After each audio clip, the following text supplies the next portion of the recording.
غربت کے دن گزارنے بہت مشکل ہے، غربت گزارنی بہت مشکل ہے. یہ دیکھ کتنا عرصہ ہو گیا ہے اس ان مکانوں میں؟ 18 سال. 18 سال ان مکانوں کے اندر گزار کے، اور آج یہ ہے اللہ نے کچھ نہ کچھ دیا اور یہ مکان بنا رہے ہیں. بیٹوں کے لیے ہر بندہ کرتا ہے، اولاد کے لیے یہ بن رہے ہیں.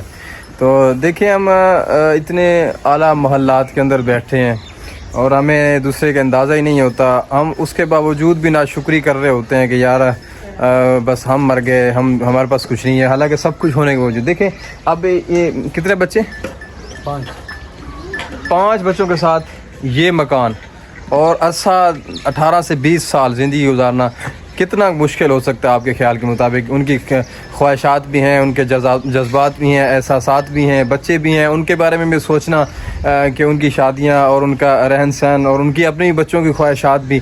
لیکن اس کے باوجود بھی کیا مجبوری ان کو یہاں پر رکھا ہوا ہے، مجبوری نے 18 سال سے. تو ہم جو ہیں اتنے ناشکرے ہیں کہ جو ہے اتنا کچھ ہونے کے باوجود پریشان ہوتے ہیں کہ یار کچھ بھی نہیں ہے، حالانکہ سب کچھ ہوتا ہے. اس لیے ہمیں کوشش کرنی چاہیے، ہمیں شکر ادا کرنا چاہیے. ہم ان کو یہ مبارکباد دیتے ہیں، انہوں نے یہ اچھے مکان بنا رہے ہیں. ان کے لیے تو محل ہے نا، ایسے نہیں ہے بھائی؟ تمہارے واسطے تو محل ہے نا. اچھا ان مکانوں کا گیٹ جو ہے یہ ہے. اچھا ابھی تک گیٹ یہ ہے اور مکان بن رہے ہیں. السلام علیکم. اچھا یہ بھی جو مکان ہے یہ بھی کچی دیواروں سے انہوں نے تھوڑا سا اوپر کیا ہوا تھا کیونکہ یہ جگہ بہت زیادہ نیچے ہو گئی تھی. اور مکان اب ان کی گہرائی چیک کریں، یہ ان مکانوں کے اندر یعنی کہ تقریباً 3 فٹ نیچے یہاں پہ، اور یہ بھی اسی طرح 3 فٹ نیچے. اچھا یہاں پہ زندگی گزارنا، اور پھر بارش آنے کی وجہ سے ظاہر ہے پانی اندر جاتا ہوگا، اور وہ بھی کچے، کتنا خطرناک. یہ بھی اسی طرح ہی ہے. تو ہمیں اس طرح خیال کرنا چاہیے. مکان پہ کتنا خرچہ آنا بھی ہے؟ 3-4 لاکھ بتا رہے ہیں اس پہ خرچہ آ رہا ہے. دیکھیں نا اب 3-4 لاکھ تو سکے تو کدھر محنت مزدوری بھائی بتا رہے ہیں، محنت مزدوری کر کے اب 18 سال بیچاروں نے بچوں کو بھی پالنا، اور اتنی محنت مزدوری کرنے کے بعد یہ 2 مکان بنائے جا رہے ہیں 18 سال محنت کرنے.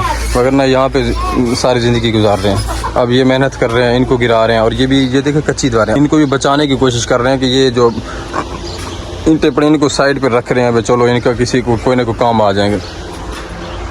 اس لیے ہمیں جو ہے خیال کرنا چاہیے دوسروں کا. اچھا یہاں پہ میں جو ہے جتنے بھی جن کو اللہ نے دیا ہوا ہے اور جو پیسے کے اوپر بیٹھ جاتے ہیں اور پیسے کو نکالتے نہیں ہیں، اور سب کچھ ہونے کے باوجود بھی جو ہے اگر کوئی ڈیمانڈ کر لیتا ہے تو اس کو کہہ دینا کہ یار ہمارا پردہ ہے، ہمارے پاس کچھ نہیں ہے، حالانکہ بہت کچھ ہوتا ہے. تو میں ان سے گزارش کروں گا، جتنے بھی پیسے والے ہیں ان سے گزارش کروں گا کہ اس طرح کے لوگوں پر خرچ کیا کریں. میں نے یہ اکثر دیکھا ہے کہ بہت بڑے جو ہوتے ہیں جائیداد لینڈ لارڈ ہوتے ہیں، جائیداد کے مالک ہوتے ہیں، پیسے والے ہوتے ہیں، ان کے ہمسائے جو ہوتے ہیں وہ کچے مکانوں میں رہ رہے ہوتے ہیں، غربت کی زندگی گزار رہے ہوتے ہیں، لیکن ان کو احساس نہیں ہوتا. یہ احساس جو ہوتا ہے یہ بھی ایک قدرتی جذبہ ہوتا ہے، ہر ایک انسان کے اندر نہیں پایا جاتا ہے. حالانکہ کچھ ایسے احساس رکھنے والے ہوتے ہیں ان کے پاس کچھ نہ ہونے کے باوجود بھی ایک جذبہ ہوتا ہے کہ اللہ ہم ان پر کچھ خرچ کریں. یا تو اللہ تعالیٰ سب کو دوسروں کی خدمت کرنے کی، دوسرے کے کام آنے کی توفیق عطا فرمائے. آمین ثم آمین. جزاکم اللہ خیر. السلام علیکم.